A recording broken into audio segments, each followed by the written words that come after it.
గుంటూరులో 99 అడుగుల మట్టి విగ్రహాన్ని ఏర్పాటు చేశారు. గంగా నది తీరం నుంచి తెచ్చిన 16 టన్నుల మట్టితో ఈ విగ్రహాన్ని రూపొందించారు. ప్లాస్టర్ ఆఫ్ ప్యారిస్ ను తిరస్కరిస్తూ అమరావతి పర్యావరణానుకూల మహాత్రిముఖ నాగ విఘ్నేశ్వర ఉత్సవ కమిటీ స్థిరమైన వేడుకల ప్రాముఖ్యతను ఎత్తి చూపడానికి బంకమట్టిని ఎంచుకుంది. ఈ విగ్రహం భక్తికి ఒక అద్భుతం మాత్రమే కాదు, పర్యావరణ అనుకూల ఆరాధనకు ఒక సందేశం కూడా అని committee chairman M Narender Reddy అన్నారు. హైదరాబాద్ మరియు బెంగళూరు నుండి 120 మందికి పైగా కళాకారులు 21 రోజుల పాటు 24 గంటలు పనిచేసి ఆ బృహత్ నిర్మాణానికి ప్రాణం పోశారు.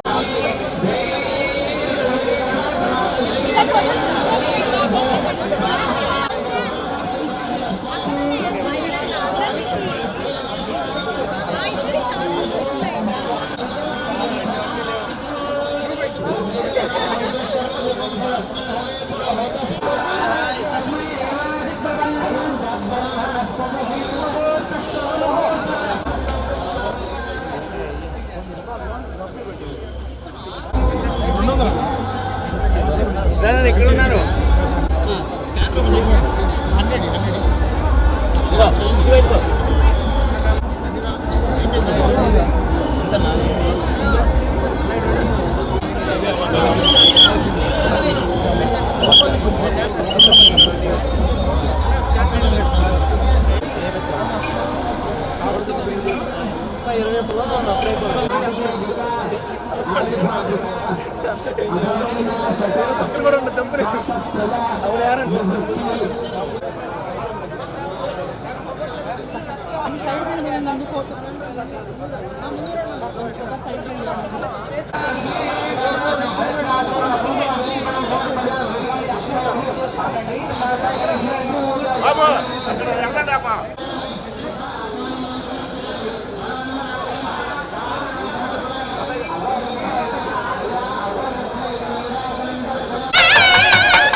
మామూలుగా ఫోన్లో చూసి వచ్చామండి మేము ఇక్కడికి. ఫోన్లో చూసి వచ్చాం ఇక్కడికి. వినాయకుడిని పెట్టారు 100 అడుగుల విగ్రహాన్ని. ఇక్కడ ఈ గేటు దగ్గరికి వచ్చాం, ఇక్కడ ఆపారు. ఆ గేటు దగ్గరికి వెళ్తే అటు ఆపారు. అసలు ఒక పద్ధతి, ఒక విజన్ లేకుండా ఏదో పెట్టారు, బాగుంది. ఒక ఉండాలి కదా, ఎంట్రీ లేదు, ఎగ్జిట్ లేదు, ఎలా పడితే అలా చేశారు. అది మీరే కొంచెం తెలియజేస్తే బాగుంటుంది. ఇంకా వచ్చే వాళ్ళు ఉన్నారు, వాళ్ళ ఫస్ట్ రోజు ఇంకా 19 రోజులు ఉంది చూడడానికి. మరి కాబట్టి మీరే వాళ్ళు తెలియజేస్తే ఆర్గనైజేషన్ ఎవరు చేస్తున్నారు వాళ్ళకి బాగుంటుంది.